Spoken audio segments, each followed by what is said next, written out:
What's up sa inyo mga kaibigan? Andito na naman tayo sa isang naman serye ng Lalamove serye. So mga katoto, samahan niyo ako sa biyahe, no? So habang nag-aantay tayo ng biyahe, magkwentuhan muna ulit tayo.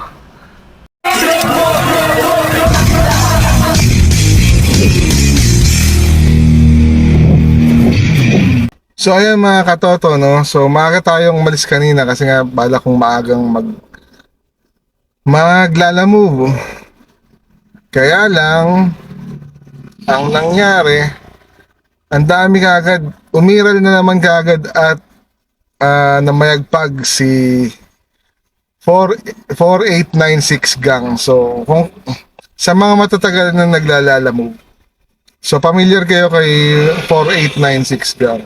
So ayan mga katoto, no? Si 4896 gang, hindi ko alam kung ito ba ay gaano ba to kalakas kay Lalamove. At hanggang ngayon, alam niyo, kahit saan ako pumunta, Parañaque, sa Taytay, dito sa Bulacan, sa Pampanga, laging meron yan, laging lumalabas yan si 4896 gang. Guys, mag-ingat kayo dyan pag lumalabas yung 4896 gang na yan. So ito yung ito yung gang na, alam niyo yun, abono. So, kahit saan siya, kasi matutokso ka kung ikaw baguhan eh. So, kunwari dito, Marilao, tapos plus isang stopover, tapos Marilao again. So, kumbaga, ang lapit lang, di ba? Tapos, mag-offer siya ng malaking fare. Tapos magpa-plus 500 pa siya, usually. Tapos magpapaluwal ka ng 4,896 pesos. So parang isang system lang yan. Tapos kung saan-saan siya binabato yun na ganun. So, hindi ko alam bakit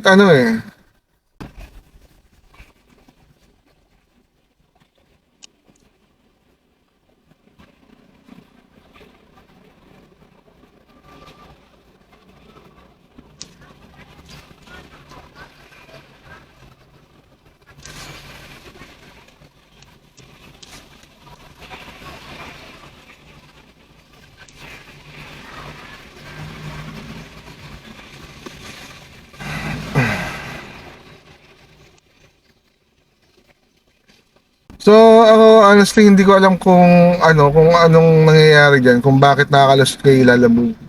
Everyday yan, everyday. So bakit hindi nakikita ng pamunuan ng Lalamove? So marami na rin akong kilala ng mga nagvo-vlog or mga yung mga naglalalamove din na pinatulan yan, binablap yan. So ayun, pero tapos nirereklamo nila kay Lalamove na scammer naman talaga, di ba? So, hindi ko alam kung bakit hanggang ngayon, nahandyan pa rin yung 4896 na yan.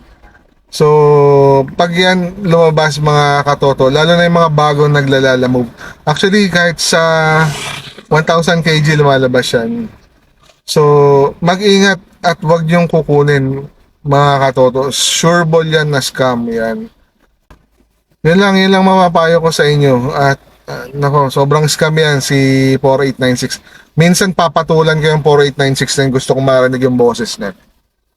So, kapag medyo yung biyahe natin, papatulan ko yan, titigan ko kung gusto ko lang marinig yung boses ng 4896 na yan. So, ayun. So, yan mga katoto.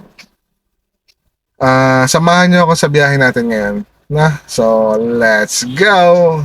Antay muna tayo ng biyahe pala. So, update kapag may biyahe na.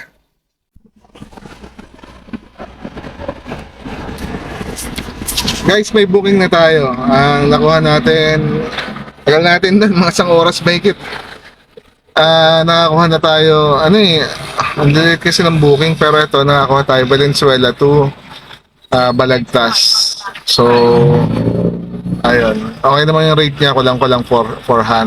So, kinuha na natin. Kasi yung Paso de Blas lang to, may shortcut naman dito sa Marilao. Service road. So ayun, tara. Pick upin na natin.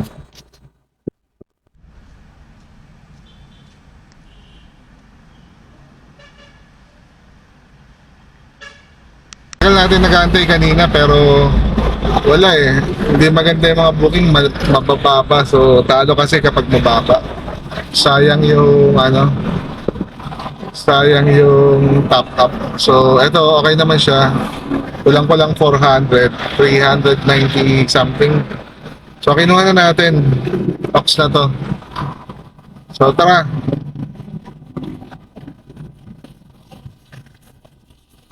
Pick upin natin. Ay dito. Wow. Nasa service road kasi tayo mga katoto. So medyo maingay talaga.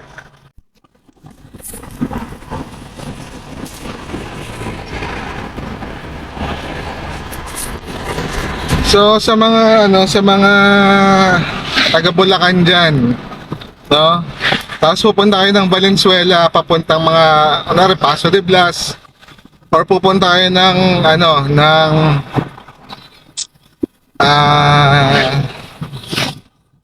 Mindanao Ave. So may daan na dito para life hack to. May daan na dito papuntang Paso de Blas. Nang hindi ka nadadaan ng MacArthur or ng surf ng ng Asian Highway AH-26. So dito to kasi bukas na tong itong service road tabi ng NLEX ayan. So bukas to from Lias tawag dito, service road. Tapos tatawid kayo ng papunta dito sa Papunturin. Tapos didiretsuhin nyo lang yun, yung service road na yun. So tatawid lang kayo, hindi na kayo liligo ng papuntang Punturin. Dire-diretso na yun, oh. Ayan. So ayun.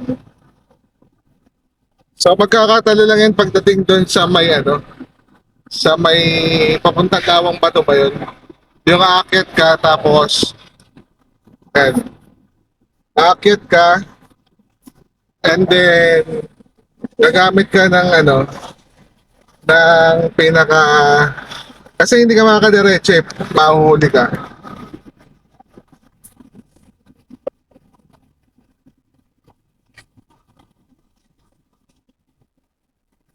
And sundan nyo lang yung mga yung mga sasakyan para hindi kayo maligaw. No? Kasi hindi pa siya hindi pa siya nare-recognize ni Waze or ni Google Map. Unless madaanan nyo to, tsaka lang siya mare-recognize. Pero hindi pa siya sinasuggest ni Google Map at tsaka ni Waze. So siguro hindi pa sila updated. So ayun, lang tayo sa may Paso de Blas lang yung pick up natin. Kaya dito tayo dumiretso. Dito tayo dumaan, hindi na tayo nag MacArthur. So ayun. Update ko kayo kapag nandun na ako. Okay? So, take note nyo na tong life hack na to na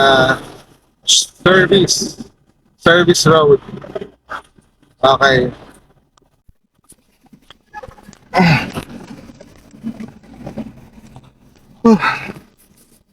Alright guys.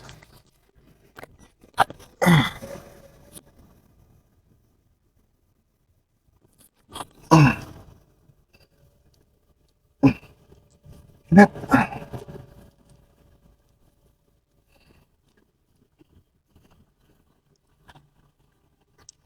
Kunin ko lang pong duplicate po ng resibo. Ay, lang po yun, sir. Tawag dito. Ang binigay... Naiwan sir sa kanila yung sila po dito.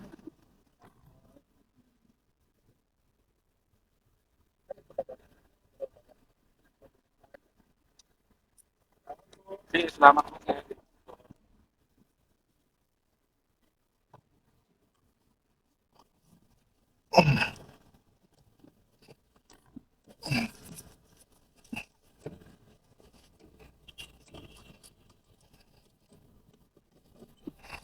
Thank you po.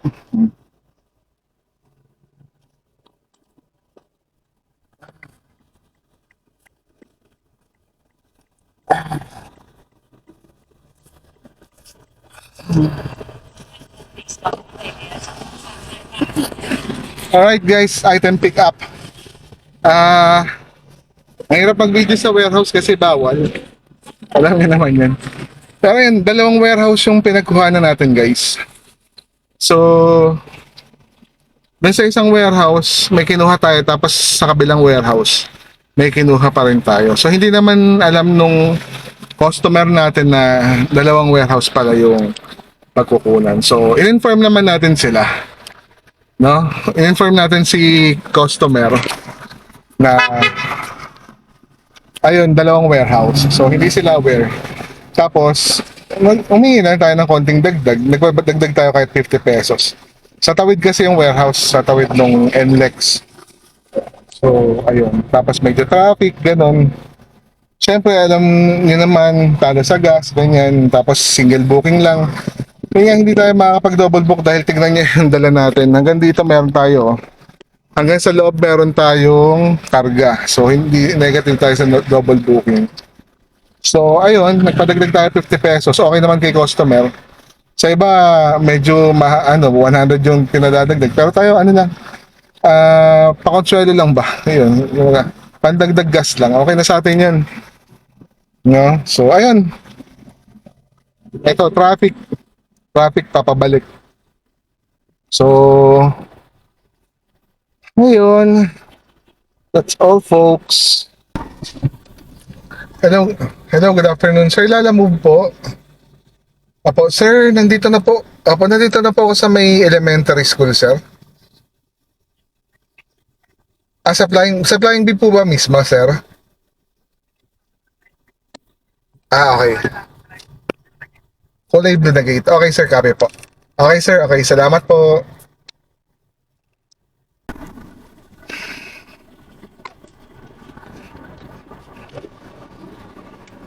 Sir, Lalamove po. Dito po ba yung sa Lalamove, sir? Okay, sir. Opo, sir. Marami po eh. Pati likod, sir, meron po. Okay, sir.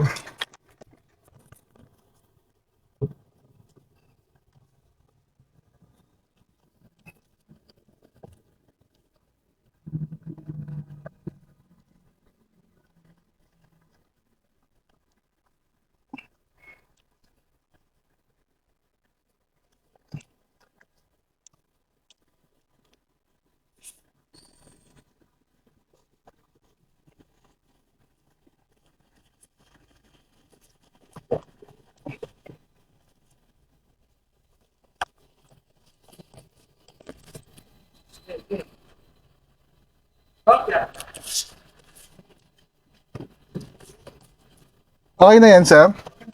Okay.